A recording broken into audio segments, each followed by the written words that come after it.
21वां, यदि भूल से हिसाब में रकम या वस्तु अधिक आ जाए तो बेईमानी से दबा नहीं लूँगा।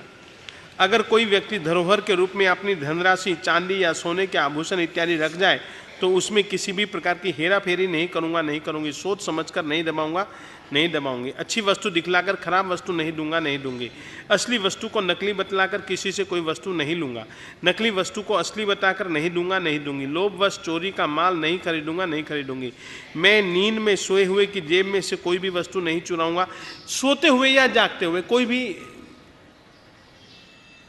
गिनती में संख्या की चोरी करके वस्तु की चोरी नहीं करूंगा, नहीं करूंगी। चोरों को चोरी के कान में दिशा मार्ग बताने आदि में सहायता नहीं करूंगा, नहीं करूंगी, नहीं करवाऊंगा, नहीं करवाऊंगी।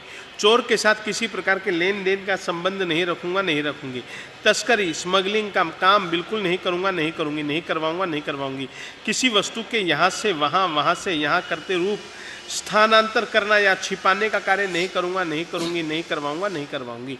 इस तरीके से हमने इसमें 32 नियम दिए हैं, परंतु ये 32 तो सामान्य रूप से नियम दिए हैं। इस तरीके से कोई भी चोरी के कार्य में, जो कि चोरी का स्वरूप आप लोगों को हमने इसमें बतला दिया है, इन बातों को ध्यान में रख करके आप लोग जिएंगे। और अवश्य में इस तीसरे अनुव्रत का भी पेज बहुत सारे लोगों ने अपन लोगों को पहले और दूसरे अनुव्रत के पेज दिए हैं। बहुत बहुत धन्यवाद।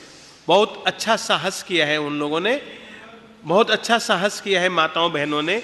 आप लोगों से कहना चाहता हूँ, तीसरे अनुव्रत का भी यह संक्षिप्त रूप से हमने दिया है।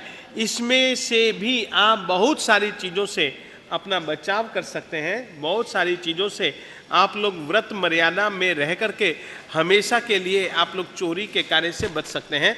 आप लोग अवश्य में सोचें, विचारें। तीसरे अनुव्रत के संबंध में किसी को कुछ भी पूछना है तो वो पूछ सकता है। देखिएगा, एक छोटी सी बात कहना चाहता हूँ, इसका 3 तरीके से मैं उत्तर देता हूँ। बैठ जाइए।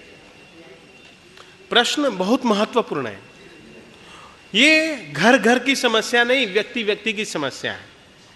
बच्चों को पढ़ाना है, अब देना पड़ता है। ये सब घूसखोरी कहलाते हैं, घूसखोरी कहलाते हैं। परंतु करें क्या, आज की व्यवस्था है।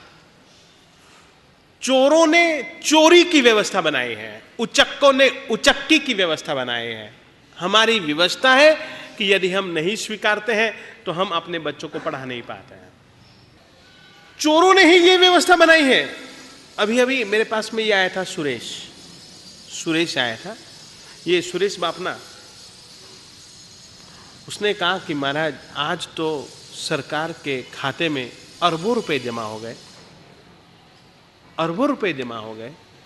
उसने कहा गृह टैक्स बनाया है कि 5 साल के बीच बीच में जिसने घर बनाए हैं उनको इतना तो टैक्स भरना ही पड़ेगा पहले से।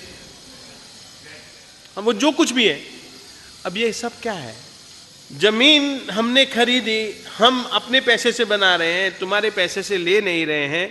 एक उचित टैक्स होता है क्योंकि सबकी सुरक्षा की जिम्मेदारी उसकी है, मगर अब वो टैक्स तुम नहीं भरोगे तो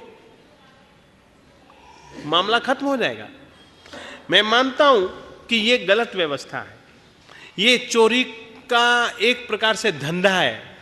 ऐसी अव्यवस्थाएं होती हैं, मैं मानता हूं, मगर मैं इसका ये मतलब नहीं है कि मैं उस चीज का आपको आज्ञा दे रहा हूं। नहीं, हम ये कहना चाहते हैं कि वो चीज गलत है, उसको स्वीकार करो और जहां तक हो सके हम लोग बचें।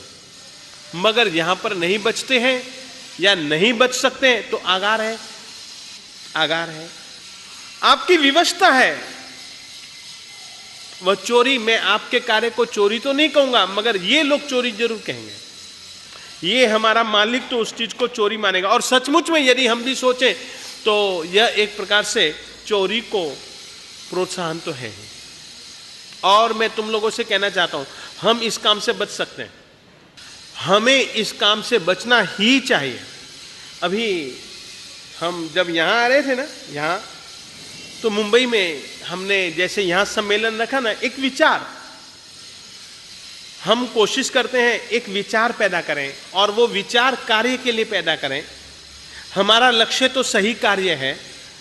हमने और कई जनों ने कहा था हमारे जैनी लोग डोनेशन में केवल अपने लड़के लड़कियों को पढ़ाने के लिए इतना पैसा देते हैं कि उससे जी चाहे उतने कॉलेज बनवा सकते हैं। और ये बात सच्ची भी है। हम लोग क्या इस तरीके का कोई विचार करके बिना डोनेट हम अपने बच्चों को पढ़ाएं, या दूसरे बच्चों को जितना अपने लिए है, जितना जरूरी है टैक्स के रूप में वो हम लें, बाकी का अपन लोग जो ये चोरियां की ये जो वृत्तियां पनपती जा रही हैं, इससे हम भी लोग बच सकते हैं, आराम से बच सकते हैं। मगर आज की तारीख में समाज इस तरफ कुछ विचारती नहीं है। ये हमारा दुर्भाग्य है। और गुरु वल्लभ जी महाराज साहब जी ने केवल अज्ञानता ही नहीं, इन सब दोषों की कल्पना करके सही ढंग से हम लोग एक ऐसी आदर्श संस्था, आज की तारीख में भी तुमको मैं कहूं, इतने सारे यहां पर विद्यालय हैं, गुरुकुल हैं, जहां तक मुझको जानकारी है सबसे अच्छा इस मामले में कुछ कम पैसों में और जितनी जरूरत है उतने पैसों में, जितना कि संस्था भी चले और लड़के का जिंदगी भी चले, अव्यवस्था भी न फैले, इस तरीके की गिनती करके सबसे कम पैसे में चलने वाला अगर संस्थान है तो वो महावीर विद्यालय है। आप उतनी सुविधा दूसरी जगह नहीं पा सकेंगे ज्यादा पैसा देने के बाद में भी। ये गुरु वल्लभ जी महाराज साहब जी का अज्ञानता को दूर करने के साथ साथ में एक यह भी उनकी दूरदर्शिता थी कि जो अव्यवस्थाएं, जो अराजकताएं जो पनप रही हैं, जो पनप सकती हैं, उनसे बचाव के लिए भी एक व्यवस्था थी।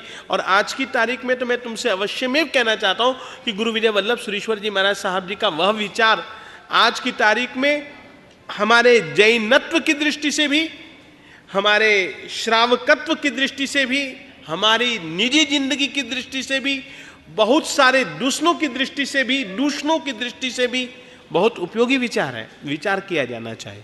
मगर वह चोरी तो है ही, हम चोरी तो कहेंगे ही, मगर अब वो आगार में आप छूट रख सकती हो। और कहिएगा। हाँ, उसके पीछे झूमर हम तुमको अनुमोदना के प्रकार बतलाएंगे। अनुमोदना के जो प्रकार है ना, मैंने इसमें नहीं बतलाए, तुम्हारी बात बिल्कुल सही है। श्रावकों को अनुमोदना का संबंध है ही नहीं।